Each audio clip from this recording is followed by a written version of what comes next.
আসসালামু আলাইকুম, কেমন আছেন? আশা করি ভালো আছেন। আমিও ভালো আছি। দেখুন আমার ছেলে মেয়ে কি সুন্দর করে খেলা করছে।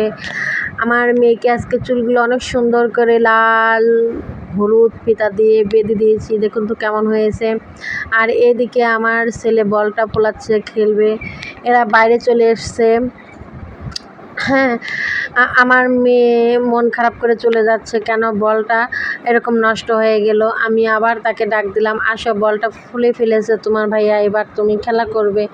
যাই হোক আমার মেয়ে আবার চলে আসলো। এরপরে দেখুন এরা কত সুন্দর গেটের সামনে খেলা করতেছিল।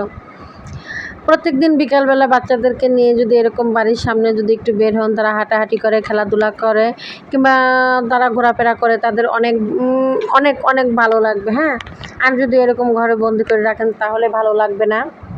আর ওই দেখুন পুকুর ঘাটটা, যেখানে আমি সবসময় বসে থাকি, আমি সময় কাটাই। আমার যখন ভালো লাগে না তখন ওখানটায় আমি বসে থাকি। ওখানে আমার কাকু পুকুর ঘাটে বসে বড়শি দিয়ে মাছ ধরতেছিল। ওখানে আমি কিছুক্ষণ বসেছিলাম, বসে থেকে এখানে এসেছি। আমার ছেলে মেয়ে খেলাধুলা করতেছে। হ্যাঁ, অনেকটা ঘেমে গিয়েছিল, তাদেরকে আমি বলছি থাক আজ এই পর্যন্তই, আর খেলাধুলা করতে হবে না, চলো বাসায় যাই, অনেকটা ঘেমে গেছো, ফ্যানের নিচে বসতে হবে, অসুখ হয়ে যাবে। হ্যাঁ, গরম ঠান্ডা লেগে যাবে। তারা কি আর মানে, হ্যাঁ খেলাধুলা করতেই ছিল। এরপর আমি কিছুক্ষণ তাদের এখানে দাঁড়িয়েছিলাম। যাই হোক এই পর্যন্তই। আল্লাহ হাফেজ।